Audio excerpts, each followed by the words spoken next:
Hello, Jerry Stewart here, and Kelly's behind the camera. And you know, it's been 8 days now that we looked up and we saw two doves sitting up there in our gutter. And my first thought was, dang, you know, get out of my gutter, you're gonna clog it up. And then I thought, well, you know, they're trying to find a way to birth some little baby birds, and we watched them for a few minutes, and they were diligent. I mean, they were sticking with it. We came back after a few hours, and they were still there, and it looked like they would each go off one at a time and maybe get some more twigs and bring it back. And really, for the longest time, the nest was never empty with neither one of them there. And so, as you know, after a couple of days, I got a little stick with my little camera on the top, and I poked it up there, and we could see that there were two little eggs up there. Of course, my thought has always been how diligent they've been, how they worked so hard. I'm sure it's not comfortable sitting on a bunch of straw for like days. But they were doing that. And it made me think about how, sadly, abortion these days with humans has just become more like an inconvenience. Like, oh, you know, I don't want to go through this. And so we just decided to start making a little diary of what the birds were doing. And of course, my thinking all along has been, wow, does it take a dove with a brain about that big to give us any sense of the value of an unborn human life? People are going to try forever and ever and ever to do their best to convince you that if that baby is inside the mother's womb, that it's not what they call viable. That means it's not going to live, and therefore it's not a person. But if you've spent any time studying these things, like Kelly and I have, you'll know that, wow, those little babies that are in those little tummies when they're being aborted, they got fingers, they got toes, they got eyelashes, they have feelings, they hear sounds, they have emotion. And it's unbelievable that we've gotten there. Well, to bring us up to speed, if you can look up there, it's empty. There's no one up there. And we've been watching for over a day now.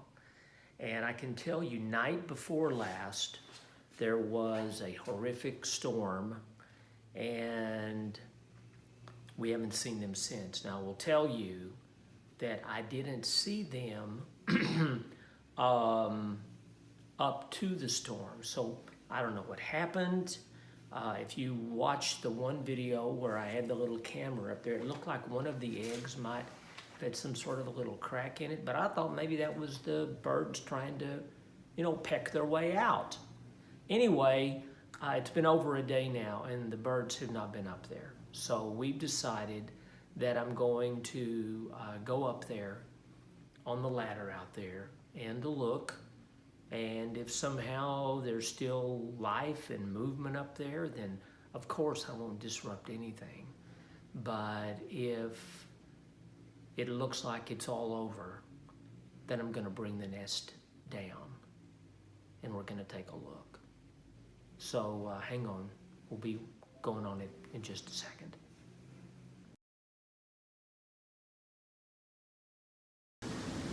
Hi. Okay, so we've stepped outside, and you can see the gutter is right up there, and I'm getting ready to go up. And if I see that there's, you know, activity, then obviously I'm not going to touch anything. But if I can tell that it's pretty much all over, then I want to bring the nest down and get it out of the gutter, and we'll see what we've got, okay? So, hold on.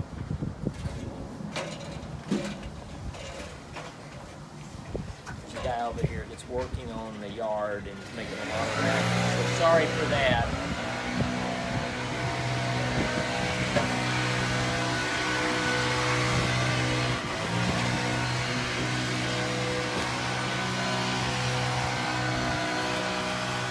Okay, here I go.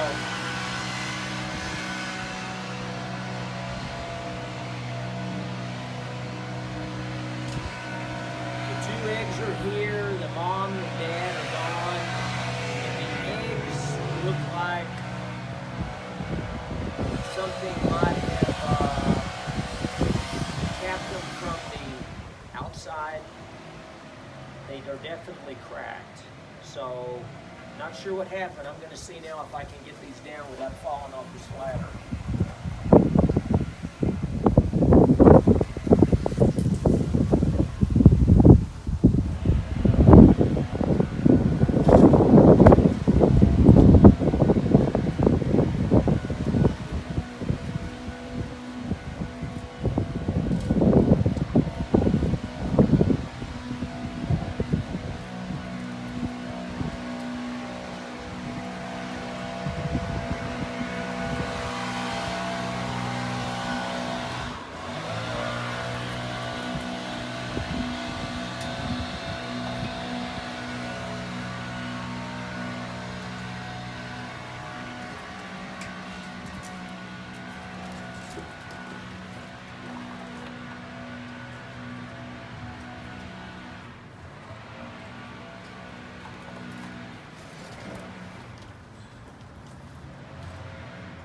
Okay, I'm coming down with the nest.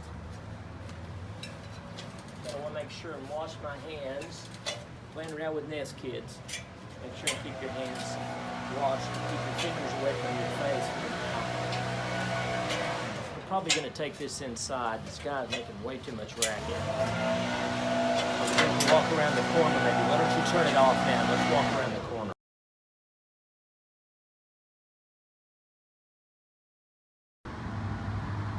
Okay, well, sadly, our little eggs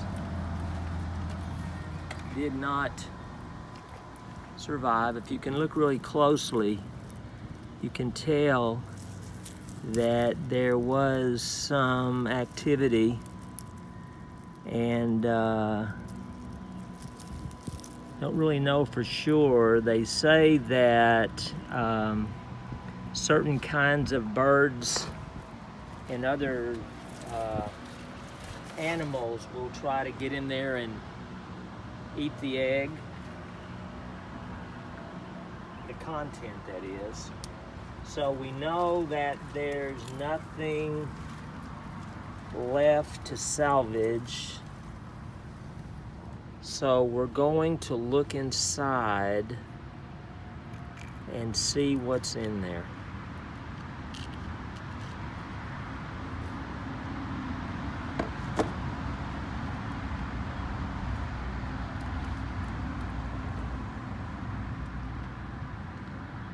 So, was forming, but had not gotten quite far enough along. I don't know that much about little birdies. I expected, honestly, that maybe they were going to be a little further along. I'm not sure. The mother had, oh, well, there you go. By the way, there was no way that we could salvage these because the mother had been off of the nest and all of the warmth was gone. And when the storm came and the birds weren't there, the animals will, if they don't keep the warmth of their mother, they die.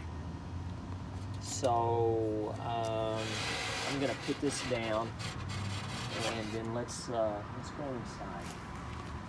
I'm just gonna sit this down here. I'll be back.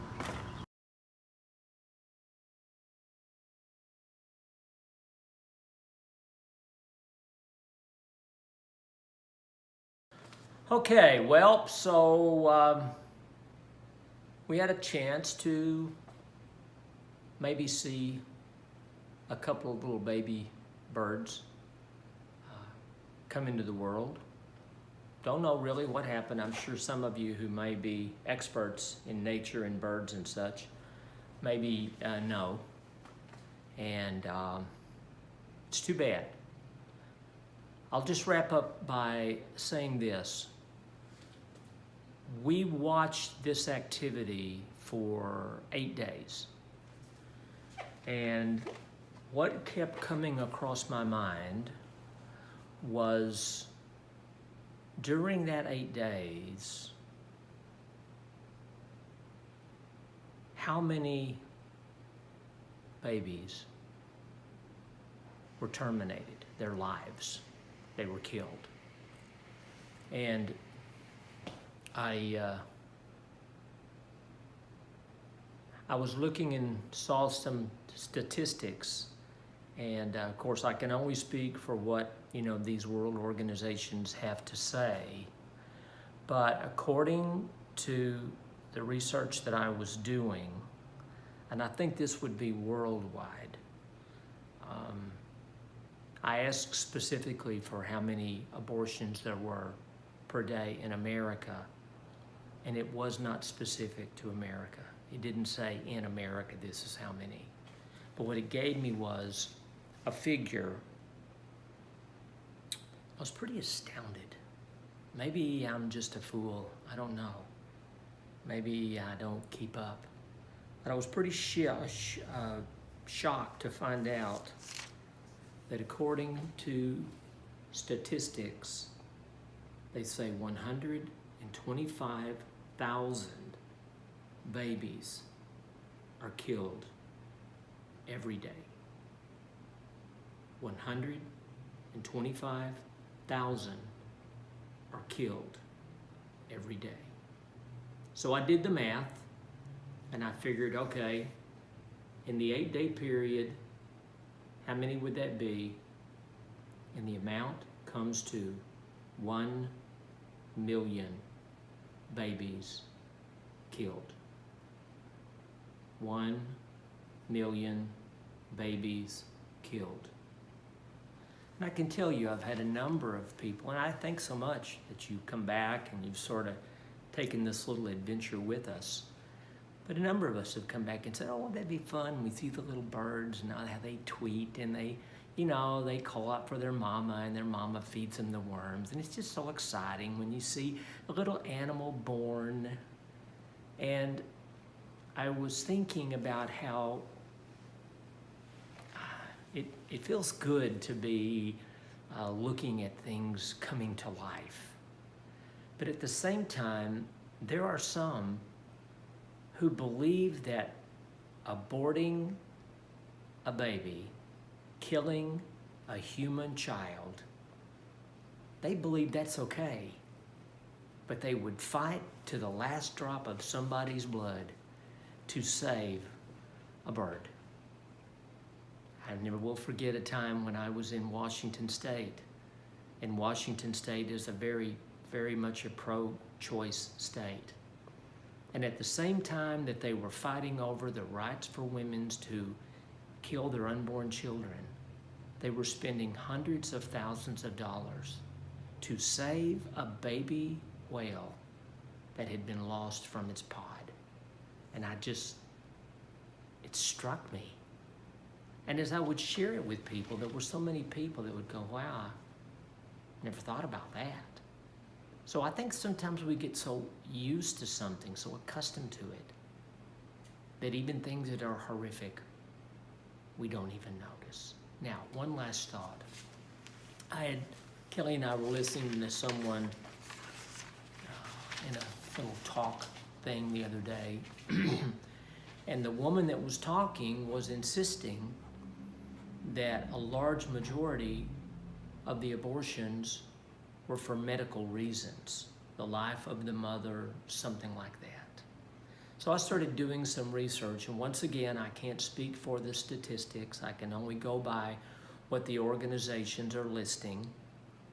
But according to what I saw, the amount of abortions performed that have nothing to do with being medically related or to protect the life of the mother, the number of abortions that are done strictly for convenience, 92%.